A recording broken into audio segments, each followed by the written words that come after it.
মাঝে মাঝে নিজেকে বাঁচানোর জন্য একটা পলিথিনও কাজে লাগে। দেখেছেন, একটা পলিথিন দিয়ে হাত চুলকানো থেকে বাঁচার চেষ্টা করছি।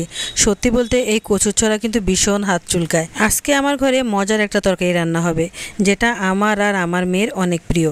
আর এদিকে কচুরছড়াগুলো আমি 1 ঘন্টা আগে কেটে তারপরে লবণ দিয়ে মাখিয়ে রেখে দিয়েছি। আর তারপরে আমি এখন পানি দিয়ে ধুয়ে নেব। আর এই ধোয়ার সময় আমি পলিথিনটা ইউজ করেছি, কারণ এই প্রথম ধোয়াতে অনেকটা হাত চুলকায়। এই জন্য আমি একটু ভালো করে ডোলে ডোলে পরিষ্কার করে ধুতে হবে দেখে একটু পলিথিন দিয়ে নিলাম।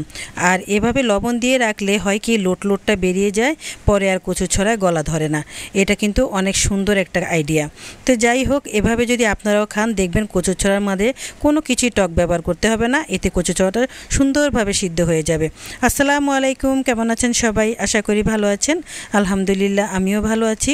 তো এখন আমি ভালো করে ধোয়ার পর তারপর দেখলাম যে লোট ভাবটা চলে গেছে। তো এখন আমি হাত দিয়ে ভালো করে আবার সুন্দর করে ধুয়ে নিয়েছি। আর কচুরছড়া কিন্তু অনেকবার ধুতে হয়, কারণ অনেকবার সুন্দর করে ধুলে সুন্দর হয়, পরিষ্কার হয়। তো যাই হোক, এখন আমি একটু পেঁয়াজ দিয়ে দিলাম আর একটু বেশি করে রসুন দিয়ে দিয়েছি। আর রসুনটা আমি থেতো করে দিয়েছি আর একটু বেশি করে শুটকি দিয়ে দিয়েছি। এটা হচ্ছে লইট্টা শুটকি। আর এই লইট্টা শুটকি দিয়ে কচুরছড়া দিয়ে রান্নালে যে কি ভালো লাগে কি বলবো, আসলে অসাধারণ একটা রেসিপি এটা। এখন আমি এখানে হলুদ, মরিচ, ধনিয়া, জিরা সব দিয়ে দিয়েছি আর পরিমাণ মতো লবণ দিয়ে দিলাম। দিয়ে একটু পানি দিয়ে ভালো করে শুটকিগুলোকে কষিয়ে নিয়েছি। আর এখনই ছড়াগুলো দিয়ে দিলাম।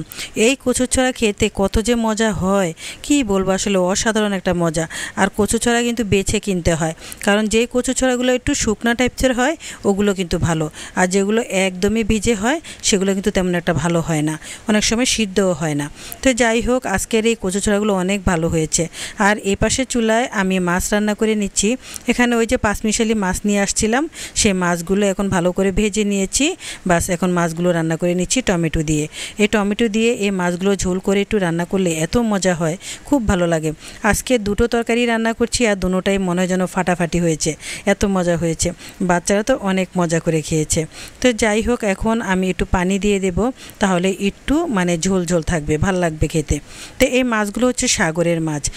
আমরা চট্টগ্রামে থাকি, বেশিরভাগই সাগরের মাছই খাওয়া পড়ে, কারণ চট্টগ্রামের সাগরের মাছটা একটু সস্তা হয় আর দেশীয় মাছগুলো প্রচুর দাম হয়। একদম অল্প সময়ে আমার কচুরছড়াটা রান্না হয়ে গেছে। একটাই কারণ আমি লবণ দিয়ে আগে এগুলো অনেকক্ষণ ভিজিয়ে রেখেছিলাম আর তারপর যখন ধুয়ে নিয়েছি, এই জন্যই আমার ছড়াটা সুন্দর মতো সিদ্ধ হয়ে গেছে। আর খেতেও কিন্তু অসম্ভব মজা হয়েছে, একটুও গলা ধরেনি। আর এর জন্য আমাকে কোনো টকও ব্যবহার করতে হয়নি। তাই এখানে মাছটাও রান্না করে ফেলেছি আর মাছটাও খেতে অনেক মজা হয়েছে। আর এই যে আমি দেখিয়ে দিচ্ছি কতটা সুন্দর হয়েছে, দেখেন কত সুন্দর করে মোমের মতো গলে গেছে। আর এরকম গলে গেলেই বুঝতে হবে যে এই ছড়াটা সবচেয়ে ভালো। তো যাই হোক, ছড়া কিনতে গেলেও কিন্তু অনেক বিপদে পড়তে হয়, এরকম অনেকবার আমি ঠকেছি। ভিডিওটা আর বেশি বড় করব না, পুরো ভিডিওটা দেখে একটা লাইক আর একটা কমেন্ট করে দিবেন। আর ভালো থাকবেন সবাই। আজ এ পর্যন্তই, দেখা হবে আবার নেক্সট ব্লগে।